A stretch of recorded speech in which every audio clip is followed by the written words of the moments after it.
آج یہ چونکہ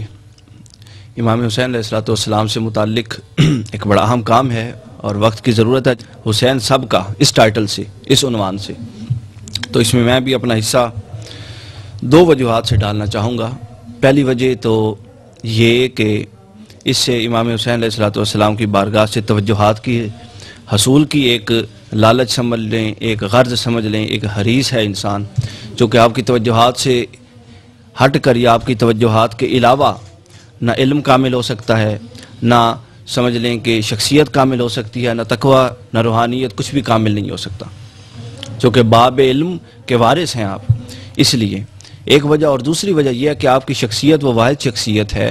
کہ جو اس دور میں اگر اس کا پورا فہم، اس کا پورا شعور، اس کا پورا ادراک عوام الناس بالعموم اور طلبہ بالخصوص، جو کریم ہے اس امت کی اور اس قوم کی، طلبہ کو اگر اس شخصیت کا پورا ادراک دے دیا جائے تو میرا نہیں خیال کہ جس حال میں مسلمان اب ہیں پوری دنیا میں بالعموم اور پاکستان میں بالخصوص اس حال میں رہیں گے۔ دوسری بات جو میں اپنی گفتگو کے بنیادی نقطہ کے طور پہ عرض کرنا چاہتا ہوں، وہ میں امام حسین علیہ السلام کا مقام و مرتبہ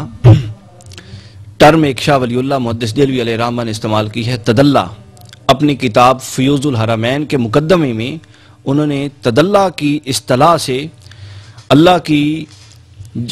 کی مہربانی، اللہ کی رحمت اور اللہ کا عطاب اور اللہ کا عذاب، اس کو ڈیفائن کیا ہے۔ تدلّہ ہوتا ہے کوئی بھی ایسی شخصیت، کوئی بھی ایسا گروہ، کوئی بھی ایسی جماعت یا کوئی بھی ایسی تحریک، اس سے کوئی غرض نہیں کہ تدلّہ ایک بندہ بھی ہو سکتا ہے، تدلّہ کا مظہر ایک تحریک بھی ہو سکتی ہے، ایک گروہ بھی ہو سکتا ہے، کوئی بھی ہو سکتا ہے۔ تدلّہ وہ ہوتا ہے کہ ایک وقت میں، ایک زمانے میں اللہ پاک کی رحمت کا نزول اس تدلّہ کی اتباع کے ساتھ خاص کر دیا جاتا ہے۔ اس خاص زمانے میں، جس زمانے میں کوئی صاحب تدلّہ موجود ہو، اس زمانے میں اللہ کی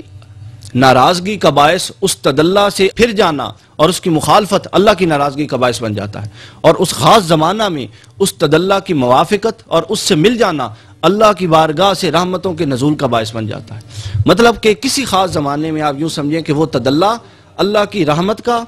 اور اللہ کے عذاب کا معیار بن جاتا ہے۔ اس کو ایک حدیث پاک سے بھی، صحیح بخاری میں حدیث ہے، من عادی لی ولیا فقد آذنتہ بالحرب، جو میرے ولی سے اعلان جنگ کرے گا، اللہ نے فرمایا ولی سے دشمنی رکھے گا، من عادی لی ولیا فقد آذنتہ، میں اس سے اعلان جنگ کروں گا۔